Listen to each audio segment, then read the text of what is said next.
Hi, everyone. Welcome back to the Acta Number podcast. Today, I am joined by Dash Mittel, a multi passionate entrepreneur, website designer, and host of the Coach Read Corner podcast network. She specializes in helping 9 to 5 professionals like podcasters, coaches, speakers, and online services providers build brands and thriving businesses. What started as a mission to promote collaboration in the clinical space quickly evolved into a business where she creates websites that not only look amazing, but are also designed to work seamlessly, attracting ideal clients, showcasing expertise, building trust, and driving conversions. Without further ado, let's go straight into the podcast. Welcome to the Acta Number podcast. I'm Mitty, and here we'll talk about business, freelance, mindset, education, mental health, life, personal growth, and everything to help you overcome your fears, know yourself, and create the life and career of your dreams. Episodes in English and Spanish every week. Sage, welcome to the podcast. Thank you for coming. Thank you so much for having me. I'm so happy to be here. I am so excited. Let's just jump into the call. I'm so excited. There's so many questions I want to ask you from a copywriter's perspective. And you being a website designer, there's so much that comes together. I know. Yeah, for sure. So now I want to ask you something. So let's start from the beginning. I want to know, what's your background, if you can, just for the audience to know a little bit about you, and how did you start transitioning from your 9 to 5 to building your own business? Absolutely. So it's very, very funny how it all started. I'm a speech therapist by trade. That's my 9 to 5. I still have that job today. And I was wanting to build my own business, like going to a speech therapy private practice. And so as I was building it, I was getting my LLC, getting all my ducks in a row as we do in business. And then I was like, oh, I need a website. And so I'm researching, looking for different people who build websites. And, we talked about this earlier, the price can be a lot. Like it can be a lot for a new business, right? When you're not starting out with lots of funding and all that kind of stuff. So I was like, well, that's not going to work. And I've always been pretty tech savvy. And so I'm like, I'm sure I can figure this out on my own. So I got into Squarespace. I did a little research, and it seemed like Squarespace was going to be something that I could afford and build on my own. So I got into Squarespace, and it took me hours and hours and weeks to really get the design that I wanted. But out of that, everyone who looked at my finished website was like, oh my goodness, I love this. Like other speech therapists were like, I want to start a private practice. Can you help me build my site? And of course I was doing it like super cheap because I didn't know that like I wanted to do this long term. And I started building out systems and then getting referrals after referrals. I'm like, this is a business, right? And so I have started really branding myself as a website designer for private practice owners, online service providers, coaches, that kind of fit into my world as a speech therapist, and now moving into a business owner. So that's kind of how it all started. I love it. And you're giving me actually the entrance for the next question that I wanted to ask you. Is that talking to you off camera and just going through your socials, I realized that we share the same niche, although we do different things. I do copywriting and marketing, and you do the website, which I love. Now, I want to ask you, of course, because of your professional background, but I do want to ask you how you found your niche, because everybody's talking about, you need to find your niche, or your niche finds you. But some people actually struggle with finding their niche. So what was it like for you? I definitely can feel that, because I struggle still to this day with like my niche, quote unquote. And I mean, a lot of people would argue that I don't have a very tight niche, right? Because I'm like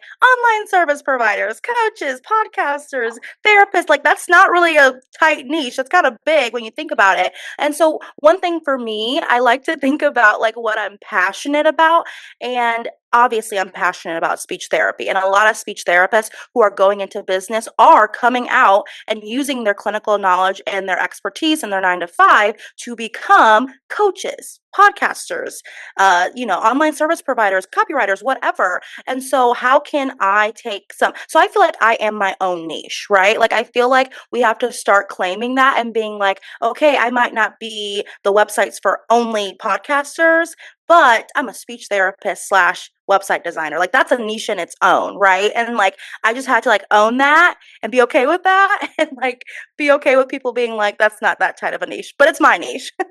I love it, because I feel like for me it's the same. And when you said that you don't actually have a niche, you kind of do have, if you think about it in like a broader terms, like you're helping people who help other people. Oh, I like to look at it the same for me. Like I'm always like, yeah, I'm a personal development copywriter, and I also write for fitness influencers and therapists. So it's like it's super broad, but at the same time, when when you look at from a bird's eye view, you're like, oh, I'm helping people who help other people. So yes. for sure. And it has a lot to do with my background. Not that am a coach or anything. I'm just like, I like to think of myself of like, as like, I am their target audience. Cause, Oh, for sure. Like I have, we were talking about this, but I have ADHD and autism. So I can relate to those type of coaches and not especially the coaches, but what the audience is looking for. And then I struggled for a very long time with, my body image and yeah, with eating disorders. So I became yeah. obsessed with fitness. So I'm like, okay, I learned a lot of, about fitness. So I can write about this. And I have Hashimoto. So I learned a lot about like how hormones and, nutrition works for people with Hashimoto. So, I can talk about those topics. I can write about those topics. So I like to think about the niche thing. Like it doesn't have to be so niche. Like I only help this type of client, because you may have a lot of knowledge from different perspectives from your life, from what you do on your 9 to 5, that you can bring it to the table. And that's what, Yeah. that's what separates you from your competitors. Like if there's let's say a speech therapist who comes to you, I mean, you're seeing like the right person for them to build their websites for them. For sure, absolutely. And now, I do want to ask you something. So you said that you work with coaches, and what do you do on, like, what's your day to day look like with your side business, which is slowly becoming your actual business? I know it kind of feels like two full-time businesses, or two full-time jobs at the same time. So my day to day, I'll give you kind of like my week by week. On Mondays and Fridays, those are completely blocked out for like online business things. So if I'm Mhm. doing a discovery call for a new website design client, if I am doing a discovery call for my private practice, if I'm getting on a podcast interview, like those are my days for all of those things. And it's typically those days where I'm really creating heavy. On Wednesdays, Thursdays, and Fridays is when I see my private clients. And then, mind you, I have a 9 to 5. So the morning up until like 3 is all of that. And then I'm doing all these other things in the afternoon. And then the podcasting. Don't forget Oh about yeah, that just like comes in when it comes in. Oh my God. No, this is a lot. Like I'm trying to think about it. And I'm like, how is she juggling through all of this? Like, is there any tips that you have for people who have a lot on their plates? Like you do like time management tips, anything you would like to share? Because I could definitely use it, and I'm not as busy as you are, and I'm struggling. I'm really, really struggling. So I Oh, actually am asking this for myself. I totally get it, and I'm definitely not perfect at it, but I think, like, kinda like that schedule that I just talked about, like, really delegating different days to different things, and it's not perfect, right? Like, some days I am gonna do, like, a podcast interview on a Tuesday when I normally don't. However, really, like, making hard, rules and boundaries for that, so I know that this day is for this day, and I know this day is for the you know what I mean? And so that really helps, but also, let's just be real. I do a lot, right? And I'm married, right? I have a husband. We got to spend time together, all these things. And so I also delegate a lot. And as your business grows, as you know, as a business owner, like you start to be like, okay, I'm actually losing money by not delegating some things out because I'm just one person. And so I just got a podcast editor. That has saved me so much time, right? Especially as I'm about to, jump into the podcast network scene with having two podcasts. I'm like, I need an editor for my 30-minute plus podcast, right? Like that's a lot of time. And so that's been a delegation. I have some people that help me with content, like as a creative, as you know, sometimes we're creating for everyone else that like oh my gosh, my website is trash compared to like what I can do because I'm just spending so much time on everyone else's, I which I totally feel love, you. right? Which I love. Like I wouldn't take that back for the world. However, you need people to help you create because you're creating so much for everyone else. So delegation and dedicated days. I love that. And now for people listening, I feel like many business owners, especially if they're starting as solopreneurs, they really struggle with delegation. Like, how do you allow yourself to just like let go and trust and not be like, because you could delegate, and I've done this before in the past, and be like, oh, but this could be improved, and like it's just like, perfection is just, it paralyzes you trying, and nothing. And I understand that nothing can actually be perfect because we're humans, but how do you deal with that? With just like, Yeah. delegating and trusting the process? It's definitely a journey. My profession is full of very type A people. Like, we like things done, if not perfect, at least very, very close to perfect. And so I totally feel that as well. However, when I started thinking about how it was affecting my business and ultimately my bottom line, it really was something that had to happen. And let's be honest, we didn't go into our 9 to 5s really thinking that we were going to be business owners one day. And so we don't have a lot of those different skills that it takes, or at least, we don't have those expertise that it takes, like, to be our own CPA, to be our own editor, to be our own, like, yes, ideally, could I do my own editing? Could I do my own content? Yes, but there's only 24 hours in a day. And some of those things I don't love. Like, I don't love editing. I would never, ever like be like a podcast editor. That's something I do not like. And so I think looking at those things that don't bring you a lot of joy are definitely a way to figure out like what needs to be delegated. But also, when I started thinking about my typical workflow for my podcast, I was like, okay, how can I delegate at least portions of this so that, okay, so like when I bring this person on, they know 50% of this task. Once I delegate that and they're comfortable with that, let me delegate the other 50% of this task. Now they have a whole task taken off your plate. So they might have been doing half of the guest onboarding. Now they're doing 100% of the guest onboarding, and it's completely off your plate. So it can be like bit by bit, we don't have to release everything, but I think it's a big rule of thumb. You want to release tasks, or I'm sorry, you want to release like outcomes and not just tasks. So like, I don't want you to just edit my podcast. I want you to onboard, edit, and offboard my clients. Like, you know what I mean? So eventually that's what you're growing to.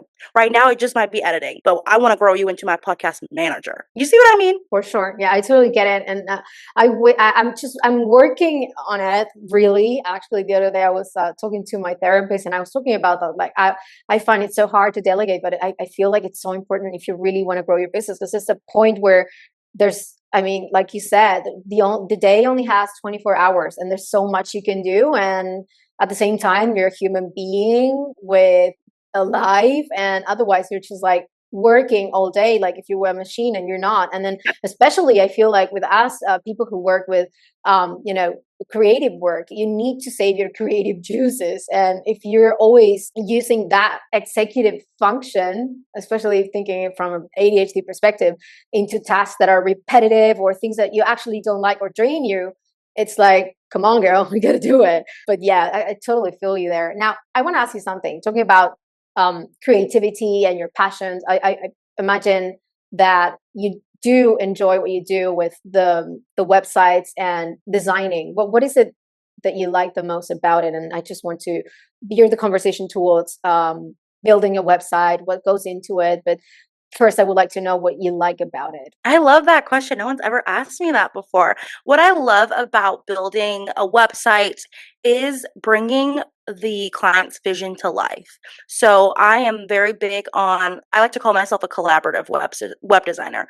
There are some web designers out there who have a different approach where they, tell me what you want. Okay, I'm about to go do it. Where I am like, let's do a deep dive into your vision, your why, your mission, your values, your vibe, right? Like, are you like girly? Do you like a lot of sparkles and flowers or stuff? Are you more serious? Like, I want to know all of that, because that needs to be translated on your website, because then that is messaging to your ideal client that this is who I'm working with, or this is who I don't want to work with, right? Like, sometimes our messaging can be so vague that like we're getting clients from here, from there, and they're not our ideal clients, right? And so if we can take your vision and bring it to life in a website, that's ultimately going to help your business. It makes total sense. And I feel like as creatives, sometimes you are in charge, especially for people just starting out.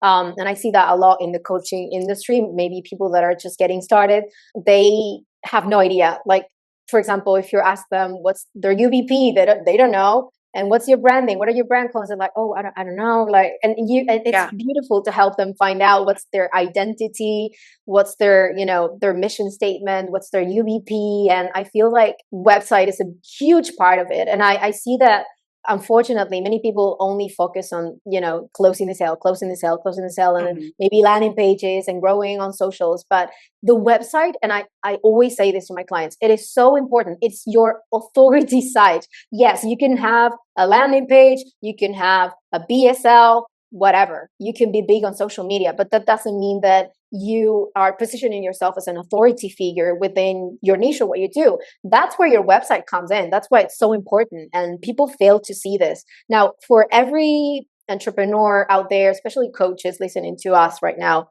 what would you say to them in that sense? Because I've had calls with clients that just did not get that, and then when they got it, it was like, oh yeah, you're actually right, because there's so much that goes into the website, the SEO, whether they're you can Mhm. find them, and then that's where you go when, let's say I want to work with you, Dash, like I want to work with you with your speech therapy. Let's say I will Google you. Yes, I'm going to check your socials, but I want to see your website.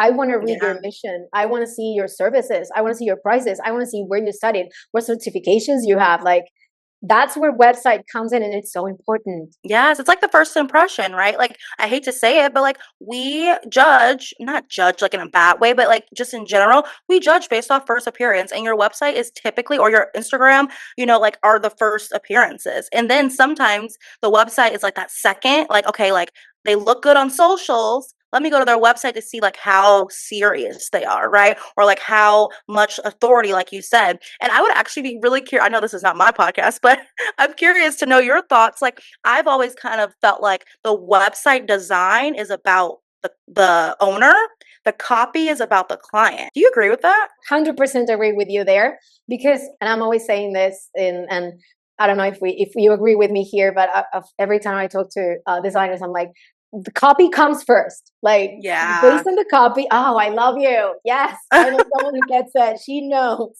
No, really, because the copy comes first.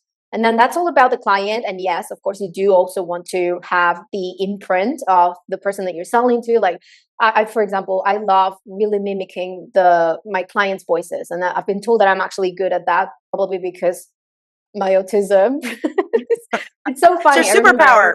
no, it's so funny. I remember I was talking about that with a friend of mine who is really good at mimicking voices also, and we were talking like, why are we like this? And she was like, I remember when I was a child, I used to make impressions of everyone, and I'm like, oh, I didn't actually make impressions of people, but I remember being a child and diagnosed, autistic child, and looking at other girls and trying to understand, like, oh, okay, this is how they talk. And I remember I would have a friend who would be like talking to me, and I would be like just saying it, like repeating every single word and copying her. So I became a parrot. I literally became a parrot. And I'm always saying that to my clients, like, I can speak like you, but I can make you sound more compelling for your clients, because sometimes they can make it all about themselves. And it's like, no, Hmm. you can be yourself. You can show your essence, but in the end, it's about them, not you. Yes. Yes, you But have yeah. you have a little flexibility, like a little flexibility on the about page, just a little bit, Oh, yeah. but still like 95% is all about them. And like I feel like that is definitely something that I've had to grow to learn, right? Because I'm a newer website designer. I'm good, but I'm newer. And I have had to learn, like, yes, let's put your face really big here and put like the podcast that you've been in here. That's all about you, right? But this copy, it's gotta speak to them because, it has to kind of get them to a place to book that discovery call or just flat out buy that product or whatever. So it has to be speaking to them. Yeah, for sure. And especially for coaches. I mean, it's not for them, the website is not for them to flex. It is there to help customers make it an informed decision, and also to Mhm. position them as authorities within their niche. Yep. So yeah, Yeah. I'm 100% there with you. Now, this leads me to the next one that I wanted to ask you. So, but for you, Dej, what makes a good website for you in the coaching industry? Sure, absolutely design. Like I can't stress that enough. If your design is not cohesive, if it's not, you've got some titles over here, but they're not kind of uniform in your next page. The colors are kind of not uniform. So that kind of goes into branding, right? So branding and design absolutely have to be cohesive. Another thing that we don't think about is function, right? So a big thing that I see a lot of, it kind of goes into that functionality of the website and how easy it is for people to navigate. So function and navigation are huge. And why that is because if your client has to click 9 buttons to get to a discovery call, you might have lost them at button 4. Like we all know like our attention spans, whether you have ADHD or not, just in general these days, our attention span is just not great, right? And so I want that, let's book a call at the top. Above the fold is kind of what we call it in the web design world, and probably copy too. Yes, above the fold, right? If you are on your iPhone, if you are on your desktop, they need to see the button right away, right? And then, so that's kind of like that user experience functionality part of it. The last thing that I would kind of talk about is the mobile optimization. A lot of people have You amazing, put it. I'm a beautiful, copywriter. Oh, sorry to interrupt you, but I am so no, ashamed of myself. I'm a copywriter. I know all of this. And I made the mistake to create my own website. I did it on Wix, and I cannot, like, I tried, like, it looks amazing on, like, my the website looks desktop. amazing in web. Yeah, that's desktop, it looks great. I love it. I'm so proud of it. But if you look at it from mobile, and I cannot, there's no way I can actually fix it. And I tried. That's why I'm like, yeah, no, this is not for me. I'll stick to copywriting and marketing. And I totally get that. And a lot of people focus a lot on the desktop. And like you said, you tried to go in and fix it, but a lot of people will just be like, oh, it doesn't matter. Like the desktop it's what's important. No, like this day and age, like I don't know the statistic off the top of my head, but it's a very high percentage of It's people are almost looking. 80% and it's up. Yes, yes, are looking at via their phone. And so mobile optimization is so important and still the same principles. Your call to action needs to be above the fold. Like it needs to be seamless. They need to be able to navigate it easily. It shouldn't take a million clicks to get to what they need, right? And so that's so important. So design and branding needs to be cohesive. The functionality and the user experience needs to be like top tier. If you don't focus on anything, make that. I don't care if you have gray and black and white as your colors. Like I need you to have the user experience be top tier. That's like the number one. And then Yeah. that mobile optimization. Yeah, for sure. And I'm 100% there with you. This sub topic in marketing that I just love, and I really really love. Although I'm not a website designer, I do a lot of CRO, so conversion rate optimization. I love it because I think that one of my favorite copies to write is website content. In reality, website content and landing Ooh. pages. I love it. It's just I can't make the websites because I'm not really tech savvy, and I'm not planning to because I'm a huge believer in that you need to stick to what works for you and what you do best. So if I try to do what you do,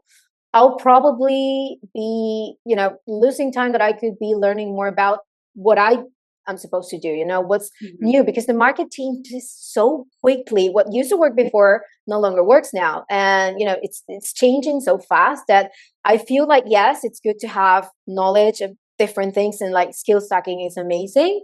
But I do feel that if you do want to become an authority within what you do, if you get out of your lane too much, then you're no longer that authority for that particular topic, or you're not a specialist, let's say.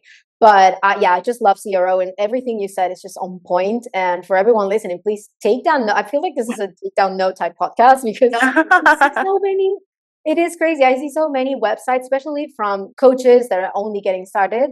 They just don't know. They don't have their own brand, nailed. And like you say, it's just not cohesive. Like from the copywriting perspective, you don't understand what's their mission, what's their, especially their offer. Sometimes they don't even know who they help. I've had clients being like, Yeah. I help men and women from ages 10 till 80. I'm like, please no. No. Like you can't Right, help and, like, I feel everybody. like and like you were saying, like, the market ebbs and flows a little bit based on what your customer really is wanting to hear in that season, because I feel like, we've had a lot of people blow up, as coaches and just come out and build their own business, which is a great, but let's be honest here, not everyone is as experienced or has been able to be, like, being able to grant their promises in their business effectively, right? And that's just there's always a bad apple here and there. So I think a lot of people need to gain trust from coaches and content creators, course creators. Like, a lot of people are looking for trust these days, and like, you as a copywriter, like, oh my gosh, like, that is so important to get somebody who, like, knows how to make your client feel heard, seen, and like, okay, I trust this person. You just actually touched on a topic that I was just about to ask you, which is how to build trust from the design perspective. Because I have it all nailed down from the copywriting perspective, CRO, but I want to hear your thoughts on like how do you help your clients build trust from their website design or their UX? Sure. Oh my gosh, I love that question. And I feel like it kind of goes back to that user experience, but also being strategic and what I'm putting on different pages. So, like, on the homepage, that's not just like a here's all my services. Like, okay, whoa, whoa, whoa. Again, I don't want a million clicks to get to the offer, but at the same time, let's not just shove it in their face. Like, let's be strategic about it. So, I might put a call to action, maybe 2 or 3 times on the homepage. I'm not going to put a million, but maybe 2 or 3. But throughout that, they're going to see testimonials. They're going to see, different like hero statements. We can get into all that terminology and things, but they're also going to see, different podcasts I've been on, building that authority, because it's communicating to your customer, like, I want you to trust me. I want you to make an informed decision. Like, I don't want you to just trust me out the gate. That first call to action that you see above the fold, that's for my people who've already been warmed up from social media. But if you're not that way, I've still got information for you to get there. I think it's also that people don't realize that there might be, especially if they're doing cold outreach, sometimes Hmm. some clients may not even be problem aware, and Yeah. they're not even problem aware, they're not even like you aware, like brand awareness and solution aware. So you need to take them through that entire journey, because when you're only getting started and people don't know much about you, let's say you're Mel Robbins, you don't need a lot of like Right. instances to convince the person to work with you, because they already know who she is. But if you're completely new and no one knows anything about you, you need to teach them, you need to bring them from completely unaware to like, hey, yes, I want to work with you, and I feel like I Hmm. made an informed decision. And this is something that it's really one of the main things that you need to know about marketing, is that people buy, they make the decision to buy with their emotions, but they justify it with logic. And that's where it all comes in. Like, the logic is, okay, are you building trust? Are you adding frequently asked questions? Are you addressing objections within your copy, your website? Are you adding photos? Can people actually see proof of what you do? Are you answering their questions, or it's just like, all over the place? Right. Is it just like a you thing? Like, is it just a you website? Like, that goes back to the copy. Is it all about you? Like, that tells them nothing about what they need. Oh, we are like so in the same world when it comes to this kind of stuff. Yeah, I love that. Now, I want to ask you, talking about that, like some of the mistakes that you normally see, what are the top three that you usually see when, someone reaches out to you? I don't know if you do website optimization. Do you do that? Like Okay. SEO? No, it's like, yeah, optimization. Like, let's say I want to revamp my entire website and I have new Oh, content. revamps. Yes, yes, Yeah. yes. Do I you actually started out like primarily doing revamps. That was like my primary audience, really, were people who are like, I did it on my own, but it's not great.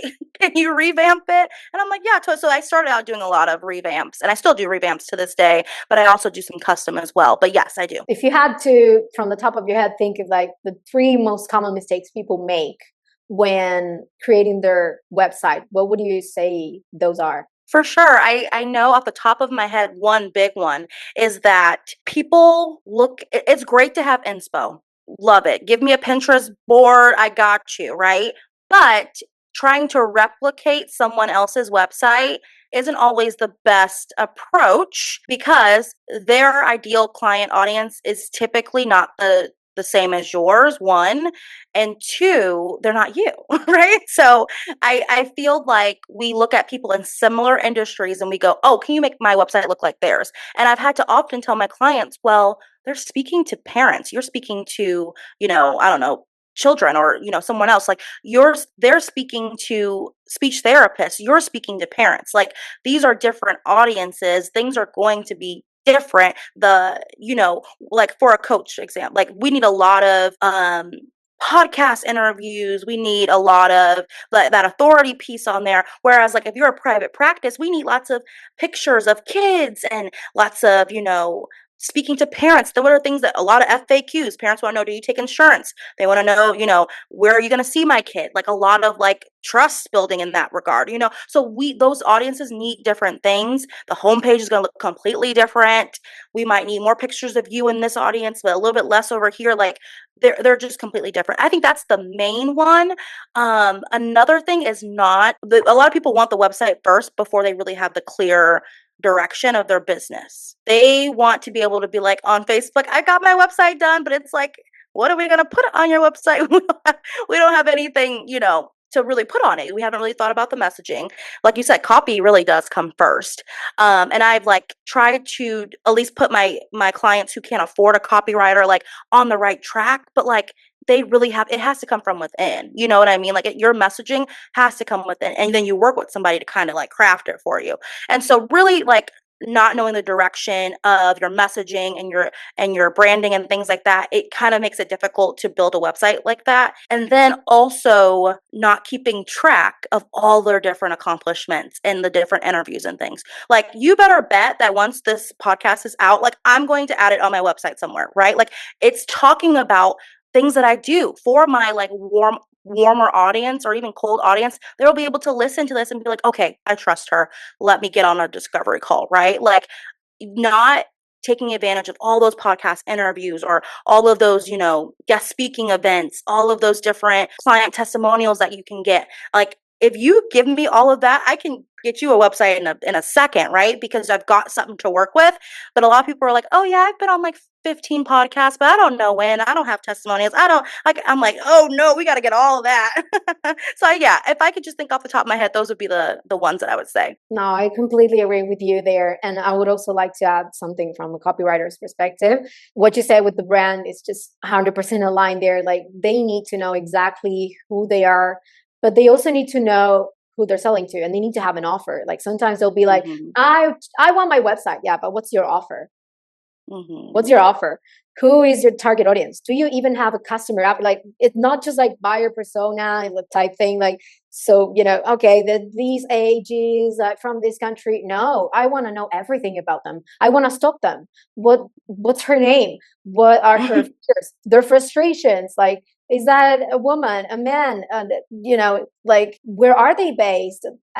I want to know everything, like what a day looks like for them, because that's when you can write good copy, because okay, these are their frustrations, their fears, their emotions, their desires, and that's where you come in and you can tap into those feelings and emotions, and you can sell the experience to them through the website. Now, I want to ask you something before we move on, because I do find everything you do so interesting, and I want to get to know you a little bit more, and the audience to get to know a little bit more, and even your audience as well. Maybe they learn something new about you. But last question regarding websites. I want to hear your thoughts on one-pagers. What do you think about a one-pager just website, not a landing page? Just like, there's people who like to have, the about section, this section, but like, well, how do you feel about a one pager? I just started offering it because sometimes that's really all that people can budget is a one pager. And some website designers don't really charge like that, but I'm very much about like page by page charging. And so I definitely think that if they're done right, they can definitely work for your business. And I mean, from a getting somebody to quickly book a call, they're great, right? But there are some like website builders that don't do anchor links. Do you know what anchor links are? They're like you Yeah, click, yeah. it So follows. right, yeah. So for people that don't know, like you click the button and then it takes you directly to a section. So you just have to make sure like your website builder can actually do that, because then it comes like a scrolling like Mm, war for your client to have to like, okay, what did that about section say? Okay, where are the testimonials? Where are the FAQs? But I don't always suggest them for like my clients who have a robust offer like suite. You know what I mean? Like if you've got 3 offers, we kind of need to build out a 4-pager or a 6-pager. If you wanting to blog, like that's not going to work for you. Like you know what I mean? So I think also from kind of like the SEO perspective, like we're wanting to put blogs, we're wanting to put like a lot of different things in there, and so typically I'm telling people, let's just do custom. Let's get you on a payment plan. Let's work it out that way, because a 1-pager, it's great, right? But I think for a robust user experience, lots of, ability for your client to kind of go in and out and look at these different things. Okay, I want to learn more about you. I want to go to the about page, not like this little blurb. Um, so yeah, that's how I feel about one I page. They're love it. great. Like I said, I will do them for you. They're great, but I like a robust website where we can really dig in. Yeah, I like that. I do think they convert really well, but that's only when, like you said, when you have like the very clear offer, maybe it's just one single offer, you don't offer so many services. But then if you are getting into more things and you actually want people to learn more about you and everything you do, and what you want to have like various instances of, social proof and improve your SEO, then you definitely need a whole website with different pages and sections. So yeah, I'm 100% Yes, there with you. especially when, and you just brought up like something for me in my head, like especially when you are just trying to get people directly somewhere. Sometimes I'm not sending people just my blanket website link. I'm sending them to a specific page so they can immediately buy. Like, okay, we're in the DMs, we're talking. I'm just kind of selling you in the DMs. Not okay, that sounds bad, but you know what I mean. Like, like I'm getting, I'm nurturing you. Let's use that in the DMs. You want to buy? Okay, let me get you to coachfreecorner.com/web design. They don't need the rest. You know what I mean? Like they've already know the about from my social media. You know what I mean? So I love having different pages, because sometimes people want to be taken to different things right away because you've already nurtured them in the DMs. Yeah, absolutely. Now, um, so I knew I said that was the last question about the website, but there's one that I just saw here in my notes that I cannot leave you without it. Now, for someone listening who wants to revamp their website but doesn't know where to start, what's the one thing they should focus on first? Your messaging. I know people are going to be like, oh my gosh, how many times is she going to say this? But it really goes back to, what do I want people to, and this is something I ask my clients all the time. What do you want people to feel when they get on your site? And how are they not feeling that? Or how are you not accomplishing that goal right now? That's where we need to make the switch, right? Do you feel like people are not getting to, or not booking a call from your website? Okay, how can we arrange or design this to fit that goal a bit more? Are you wanting people to sign up for your free masterclass right away? Is that like kind of like your funnel system, and you're like, what is the goal and what is your messaging? Let's figure all that out first, and I can help you through it, right? Like we will walk you through it as professionals, but you've got to have a clear idea of where to start. Absolutely, 100% there with you. Now, Dej, before we leave, I do want to know a little bit about you. When we were talking before jumping on this call and I asked you a few questions, you mentioned that you were your own cheerleader at the early stages. Now, I want to hear from you what helped you stay motivated throughout these, the years where you were just trying to get started with everything you do now, and you keep on going even though your days might be super long because of everything you do. So I would like to know how you got started, because I know that getting started is hard, because you're like, the imposter syndrome kicks in. You're like, oh, these are my first few projects, I don't know. So how was it for you, and what tips can you give someone who's just getting started? It was definitely difficult. And I mean, I was my own cheerleader in the respect that, like, I'm the only person right now in my industry that I can lean on for that help. Like, of course, my husband was like cheering me on. Like, he's the whole reason why I've had like longevity in the podcast. So, like, I've had support on the outside, but in the inside,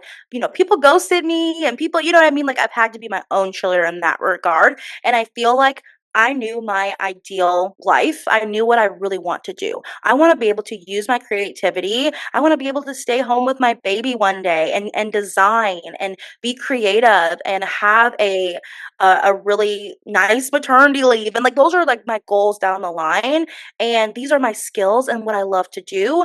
And that's the goal. And I know that that sounds so cliche of like looking at the end in mind, but that's just something I had to continuously say. Like, this is the ideal life that I want. I'm only going to get there by working hard and jumping over the hurdles and being ghosted and being rejected and people, canceling me. Oh, I've never been canceled, but you know what I mean? Like, those are the possibilities that come with like online business and just accepting that because the end is greater than like what you see in front of you right now. It's hard at the beginning when you're like, sometimes you get ghosted, sometimes you take it at first, maybe you take it personally, then you understand like, okay, these are we're talking about business owners, they're super busy, sometimes they actually don't ghost you because they actually want to, but they forget. I just had a Yeah. client, a retainer that I'm about to close, and he was so excited to work with me, and I was like, okay, let's do it. And then he ghosted me for an entire month, and he was just like, oh, I'm so sorry, I've been so busy, Yep. let's start right away. I'm like, okay, I thought you were lost. It's actually just busy, but Right, and sometimes a you lot need of to. people yeah, and a lot of people will be like, "Oh, if they ghosted you, they're just not your ideal client." And while I feel like that is true sometimes, I do feel like there's another thing that we need to consider. Like, we also need to consider, like, what happened in the buying process or the nurture process that made them fall off. Like, sometimes it's data. Like, I feel like it's safer and it makes us feel better to be like, "Oh, they just weren't our ideal client." Like, no, sometimes it's like, let's work on our process a little bit. So, like, that was like a hard pill to swallow for me too of like maybe it's not all them, maybe it's a little bit of me too. Yeah, you need to follow up too. But even though sometimes I actually followed up with him, and I got no response, I was like, okay, next one. But Right, right, and like and then he sometimes was things just go to busy. spam. Yes, we're Yeah. working with business owners, they're busy, sometimes things go to spam, like like yeah, there's so many Yeah. things. Talking about I love the term that you described, like being your own cheerleader, because I think that, and this might, I don't know if it, for me, it hits home, but I feel like it for every online business, and any entrepreneur, any solopreneur, anyone who's just getting started, sometimes it is so hard just getting started. Maybe you're just posting on socials and nobody likes you, and then you're like, oh, and I'm afraid what I'm like my family's gonna say, my friends. This is like just putting yourself out there is so hard. And then the closest people to you, sometimes they don't even give you a like they see your stories, they see everything, and they're like not just liking your comments, which is why I think that being your own cheerleader, one, it's really important getting started, and like being convinced of what you're doing, and like Yep. you said, remember your dream and keep on going. And this, what we're doing right now,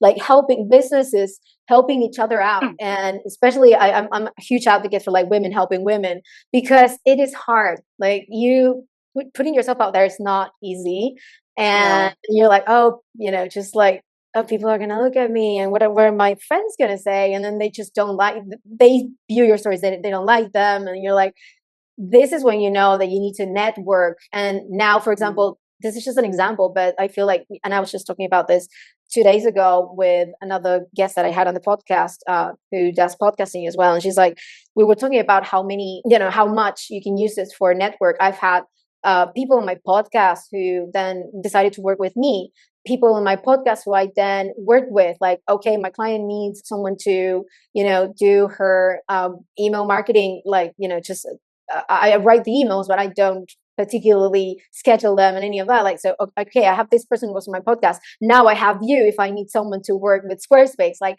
and that's how right. you build yourself a Yep. network of people like supporting each other, because it is hard when you're getting started.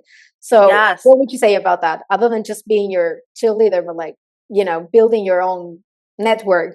I feel like some of my strongest supporters are people I've never met in person. Like you will be so surprised. Like once you start branching out, like we meet on Threads. I feel like we met on Threads. Yeah. Like, and that was me or you or whoever did first, like being like bold and being like, okay, I want to be on your podcast, or like, hey, like I'm looking to be a podcast guest. Like that stuff is scary. Like, yes, I've built up a community on Instagram, but Threads is new. Nobody knows me over there. So like I feel like I'm starting from scratch of like, okay, I'm not getting any likes, but I'm just gonna thread every single day or multiple times a day until something sticks. And like look at me now. Like I've got a new copywriter in my back pocket that I can like refer my clients to. Like and like back and forth. Like it's just such a cyclical thing in a good way. And it's just like amazing like how much social media can help with that. So don't look at like the small community that you have now. Like these are your friends from high school. Like no, they're not gonna buy your you know what I mean, like course. They don't, maybe they're over here working their 9 to 5 and they're comfortable with that and they love that for them.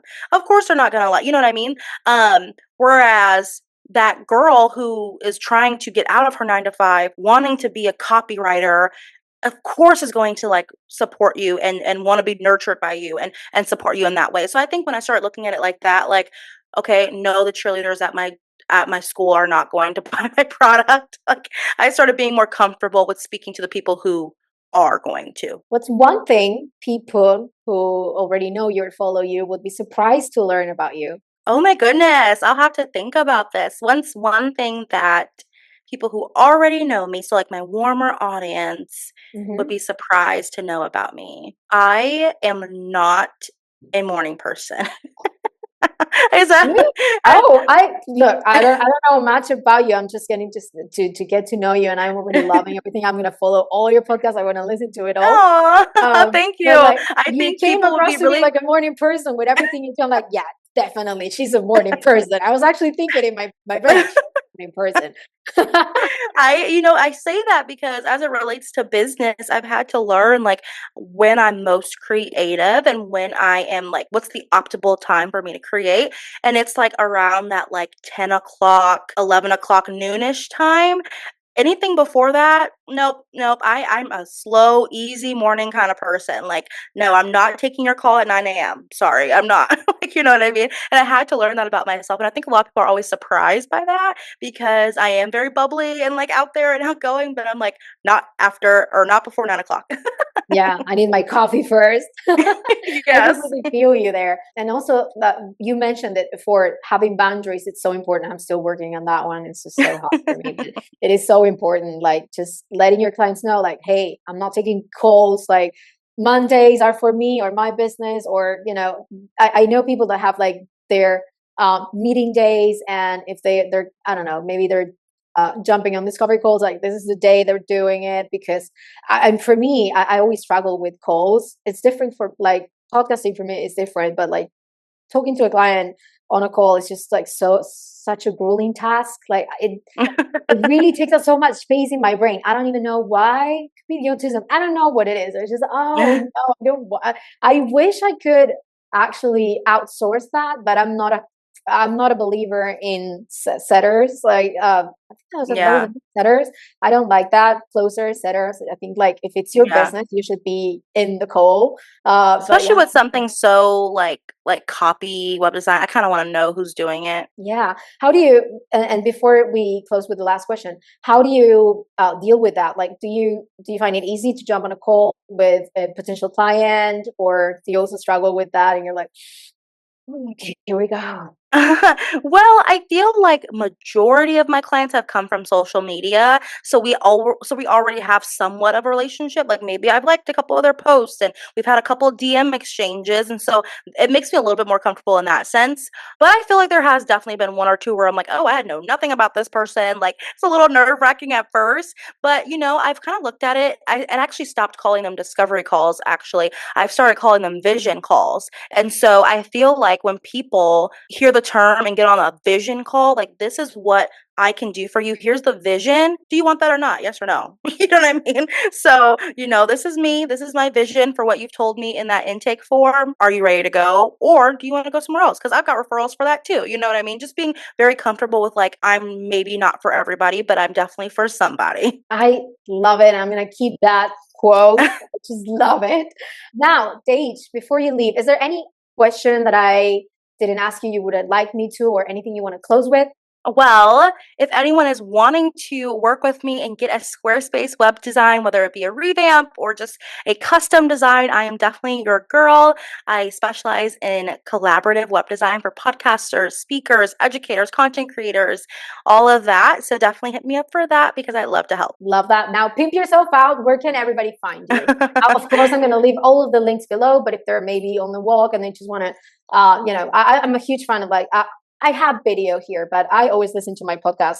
I don't watch the video, but for anyone Yeah. out there, just like walking, maybe they just want to follow you. Where can they find you? Absolutely. The best place to find me is at your SLP Daj. So your, and then the letters SLP, and then my name is Daj, D-A-J. So at your SLP Daj. And then my website is coachtreatcorner.com. So coachtreatcorner.com. Thank you so much for being here, and for everyone listening, thank you for staying, and have an amazing week. Thank you.